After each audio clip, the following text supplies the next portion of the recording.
ഇന്ന് നമ്മൾ കാണാൻ പോകുന്ന ഇങ്ങനത്തെ ഒരു ഹാങ്ങിങ് വർക്കാണ്. അതായത് സാരീൻ്റെ തുമ്പിൽ നമ്മൾ ചെയ്യുന്നൊരു വർക്കാണ് ഇന്ന് കാണാൻ പോകുന്നത്. ഇതിൽ ഉപയോഗിച്ചിരിക്കുന്നത് ചെറിയ കട്ട് ബീഡ്സ്, പിന്നെ ഒരു ക്രിസ്റ്റലും ചെറിയൊരു ബീഡ്സുമാണ് ഉപയോഗിക്കുന്നത്. സോ ഇത് നൈലോൺ ത്രെഡാണ് ഇതിൽ യൂസ് ചെയ്തേക്കുന്നത്. അപ്പം നമ്മൾ കാണുന്ന ഇതുപോലത്തെ ബീഡ്സ് ഇല്ലേ, ഗോൾഡൻ ബീഡ്, അത് ഇത് നൈലോൺ ത്രെഡാണ്. നിങ്ങൾക്ക് വേണമെങ്കിൽ കോട്ടൺ ത്രെഡ് എടുക്കാം. അതിനകത്തിലേക്ക് ഇറക്കിയതിന് ശേഷം ഈ ഒരു ത്രെഡ് അങ്ങ് എടുക്കുക. എന്നിട്ട് ഇതിനെ മധ്യഭാഗത്ത് കൊണ്ടുവരാണ്ട് ഇങ്ങനെയാവും.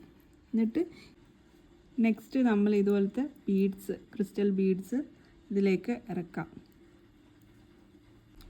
അപ്പോൾ നമ്മൾ ഇതുപോലത്തെ ഈ ക്രിസ്റ്റൽ ബീഡിനോടൊപ്പം തന്നെ നമ്മൾ ചെറിയ കട്ട് ബീഡ്സുകൾ ഇങ്ങനെ ആഡ് ചെയ്യുക.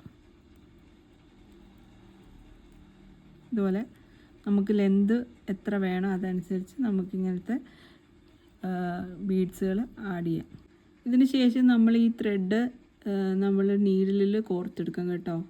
എന്നിട്ട് നമുക്ക് എത്ര ലെന്ത് വേണ്ടേ അതനുസരിച്ച്, ഞാനിപ്പം ഈ സെയിം ലെന്താണ് ഇവിടെ കൊടുത്തേക്കുന്നത്. അപ്പോൾ കയറി ഇറങ്ങി എത്ര ഡിസ്റ്റൻസിൽ നമുക്കിത് വെക്കണോ അതനുസരിച്ച് നിങ്ങൾക്ക് സ്റ്റിച്ച് ചെയ്യാം. ഞാനിപ്പോൾ ഇത്ര ഡിസ്റ്റൻസ് എടുക്കണം.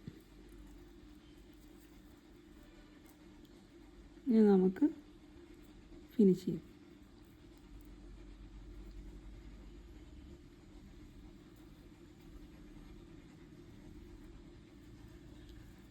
ഇതുപോലെ നമുക്ക് ഇത് ഫുള്ള് ഫിനിഷ് ചെയ്യാം.